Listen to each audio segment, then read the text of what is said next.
Welcome back to Cliff's Corner. I hope you've had a chance to watch all 27 episodes of Cliff's Forgotten Skills video. Now I want to introduce a new segment to Cliff's Corner, featuring extended footage and outtakes from the making of the video. Much of this footage was not included in the video because of time constraints.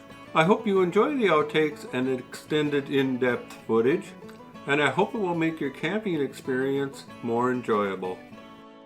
In this episode of Cliff's Corner, Cliff shows us how to customize a rain tarp. Let's take a look at an inexpensive tarp and see how it's rigged. By comparison, here's a camouflage tarp, which I purchased many years ago before I decided that color was important.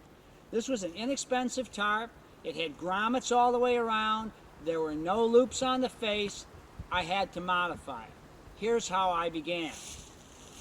Grommets just don't cut it on a tarp. Grommets pull loose. I cut out the grommet, sewed in some material over the top, and added a little storm loop.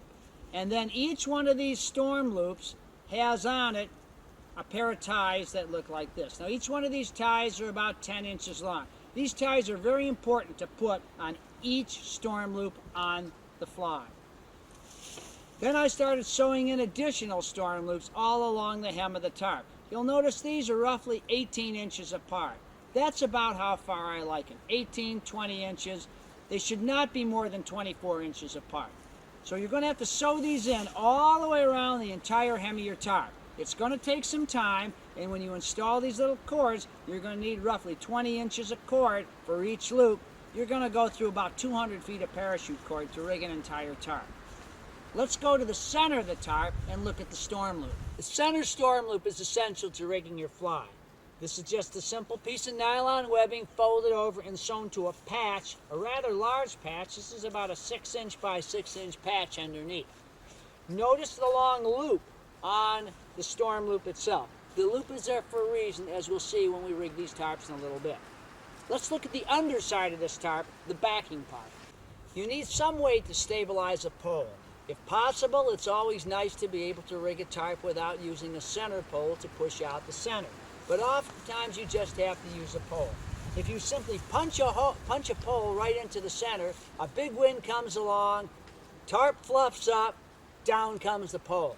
I've been wrestling with this for a long time and came up with, I think, is a very simple solution. At least this one works well for me. All you need are 2 pieces of inch-wide nylon webbing sewn into a circle.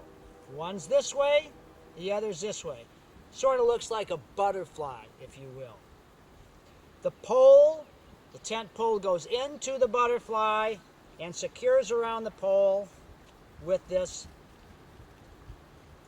little piece of parachute cord. The pole now rides in a socket and can't come out. Simple, effective, secure.